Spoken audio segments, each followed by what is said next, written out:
Most people don't lose money in real estate because of bad luck. They lose it because of bad decisions. And if you're buying a home right now or planning to in the near future, you need to listen to this. These aren't just generic tips. They're hard-earned lessons from helping clients navigate real estate transactions for over 20 years. Every single one of these mistakes is based on actual scenarios I've encountered recently, and avoiding them could save you money, stress, and missed opportunities. I've been fortunate in my career to help a lot of home buyers navigate everything from bidding wars to downturns, and what I've learned is really simple. The people who succeed in real estate treat it like a business decision, not a guessing game.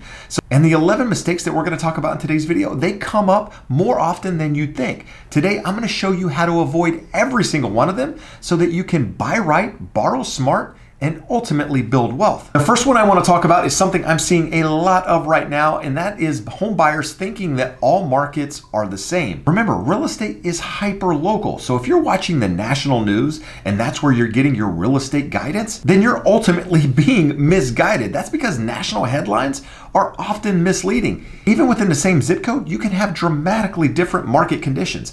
In fact, within price points, within property types, you can have different market conditions. You know, a $1.5 million house isn't the same as a $500,000 house in many markets. I mean, a quick example for you is here where I'm located in Huntington Beach, California. Within my market, there's 4 different zip codes. All 4 different zip codes react a little bit differently, especially depending on the price point you're in. If you're buying $1 million home in one price point, it's not the same as buying a $1.5 million price point in another zip code. In fact, if you're looking at $1 million condos, you can have an entirely different market within that property type alone. I recently had a client moving down from the Bay Area to Orange County, and his first assumption was that he could lowball every single home because prices had already started to soften in the market that he was leaving. And because of that, we lost out on 3 homes by writing lowball offers before he actually realized that the neighborhoods he was targeting were actually appreciating. So the lesson here is to know your local market. Work with someone who understands not only what's happening in the area that you want to be in,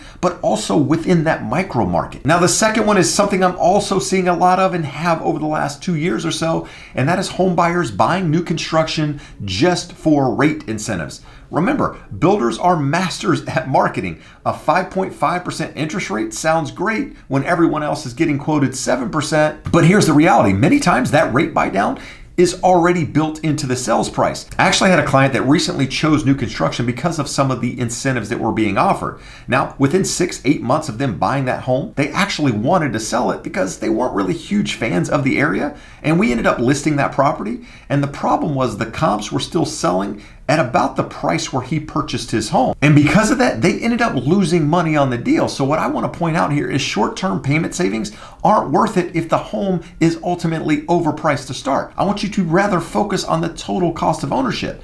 And the same thing goes with number 3 that we're going to talk about right now. And that's home buyers doing temporary rate buy downs without understanding the real payment associated with it. Remember, 2-1 buy downs, 3-2-1 buy downs, they lower your payment in the first couple of years, but then you're on the hook for the full rate. In fact, here's a quick story. A couple that my lender just worked with ended up locking a 2-1 buy down with a 5% starting rate a couple of years ago when interest rates were at 7%. And because they didn't take advantage of lower rates when the opportunity presented itself a couple of different times, thinking rates would ultimately head lower, their interest rate ended up jumping back up to that 7%. And here's the thing, their budget didn't really account for that. Now, ultimately, they're in a position to refinance now and ultimately lower that payment. But in some cases, you might not be so lucky, right? What happens if you do a 2-1 buy down, a 3-2-1 buy down, and interest rates don't actually move down at the end of that term? Are you in a position to keep that property, or is it going to put you in a financial hardship?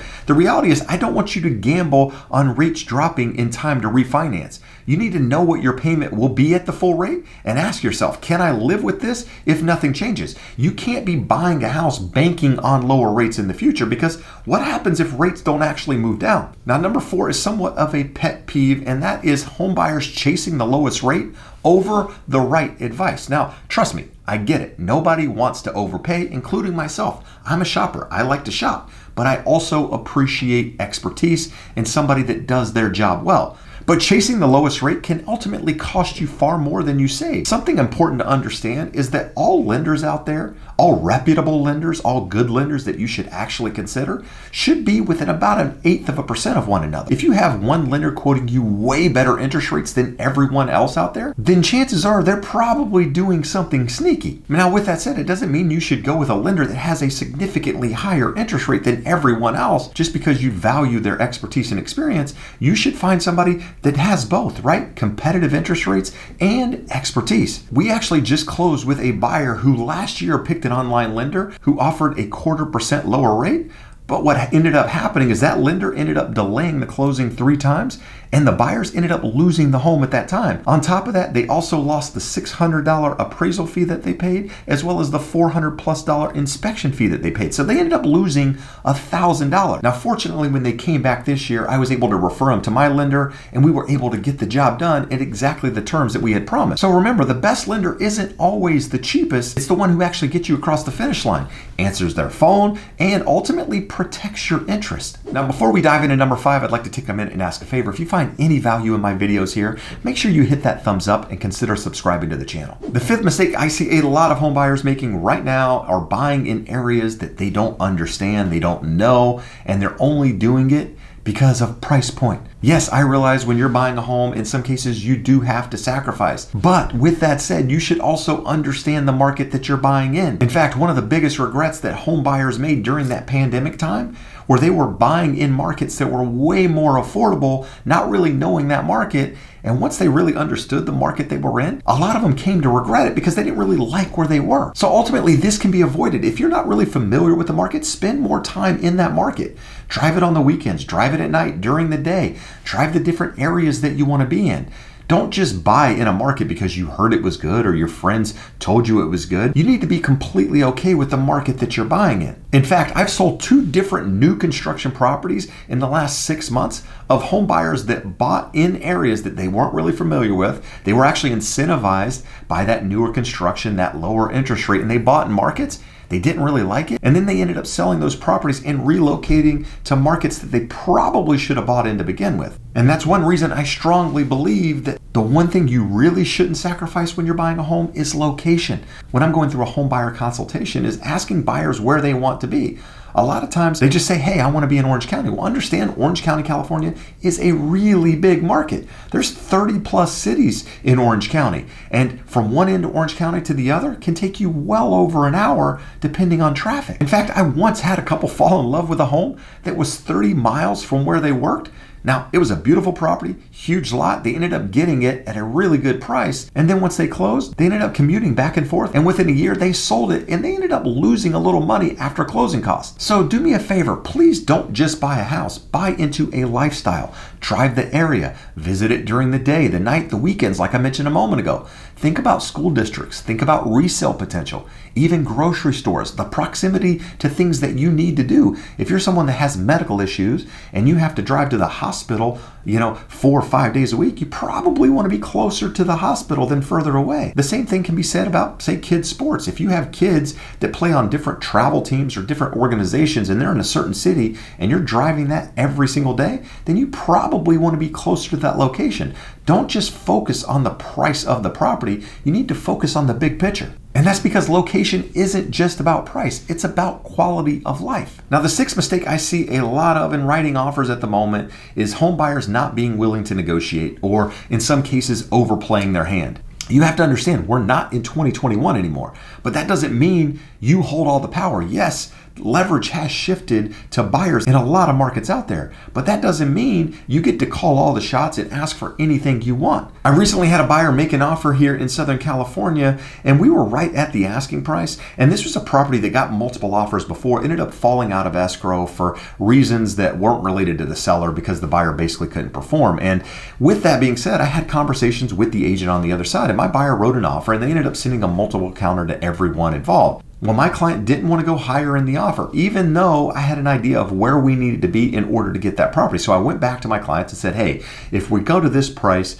then there's a high likelihood that the seller is going to accept our offer. Now understand, my buyer doesn't have a huge down payment, so we're already got our backs against the wall to some degree. So in this case, the seller probably was willing to work with us, but my client didn't want to do that, right? They had their line in the sand, weren't really willing to negotiate, and therefore didn't respond to their counter. Well, about 24 hours later, they called me back and said, hey, Jeb, we reconsidered. We now want to go up in price. Well, do you think the seller would consider it? Well, I called the agent. The agent said, hey, listen, we just accepted an offer. And the offer that they accepted is essentially right where we were going to be on price. So just understand, this is a market where there's still some give and take. You as a buyer probably don't have all the control, but also understand the sellers don't have all the control either. There is definitely some balance, but a good negotiation is where the sellers feel like they win and the buyers also feel like they win. Now, at the same time, I've seen buyers waive every contingency just to win a house.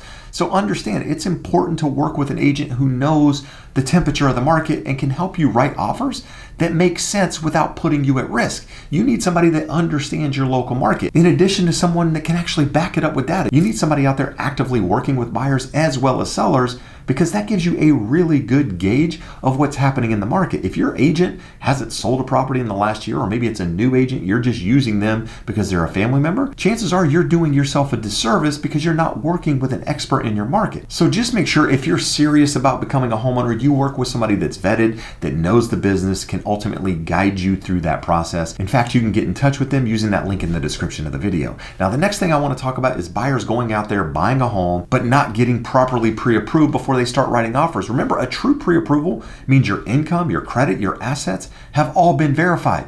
It's not a guess. It's not a soft pull on your credit. It's not you just having a conversation with the lender on the other side, giving them information. You're actually having to provide documentation.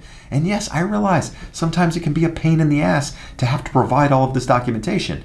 But at the end of the day, it's protecting you so that when you're out there writing offers, you know that you're a solid candidate to buy a home. Now, as somebody who represents a lot of sellers, we reject offers all the time from buyers that have weak pre-approval letters. I always call the lender on the other side. And if we don't feel confident with what that lender is telling us, then guess what? My recommendation is that we move forward and go with a different buyer that has stronger qualifications, actually been through the process. If your lender can't convey to me how strong of a candidate you are to buy a home, then they're ultimately doing you a disservice. So you need to make sure you're going through that process, you're dotting the I's, crossing the T's, and that you're walking away confident that you have the right lender on your side. And the reason that's important is because uncertainty kills deals. You need to get your ducks in a row up front. Not only will it give you leverage, it'll give you confidence as well as clarity on your budget. You should be leaving that conversation knowing which loan program you're likely going to go with, how much money you need for the down payment, how much money you need for closing costs,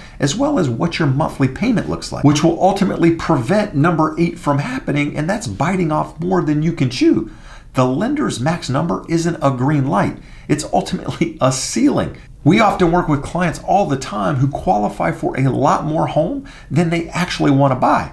And you might be asking why. It's because they have a budget. They have an idea of where they want their money to go. A lot of people want to travel, save money. They don't want to feel strapped. And at the end of the day, you want to enjoy life and be able to sleep at night. So you got to ask yourself, what's the monthly payment that you can live with comfortably, not just right now, but in a year or two? What if rates don't move down? You can't refinance. Are you still in a position to afford that home? What if the insurance goes up? What if your property taxes go up? Are you still in a position to be able to afford that without putting financial strain on your budget? You need to be thinking into the future, because underestimating the real cost of home ownership is number 9 on my list. Remember, when you're buying a home, you're going to have one-time costs like closing costs. You're going to have move-in fees. You're going to have inspections. And on top of that, you shouldn't underestimate the long-term costs as well. Things like repairs, rising taxes, as we mentioned a moment ago, utility bills, even maintenance things that need to be fixed over time. At some point, you might need to replace the roof on your house, or the water heater might go out, or you might need furnace repair.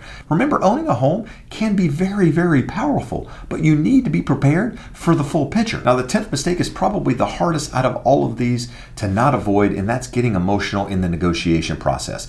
Understand, buying a home is personal. I get it, but decisions need to be logical. Remember, buyers buy homes emotionally, they justify logically.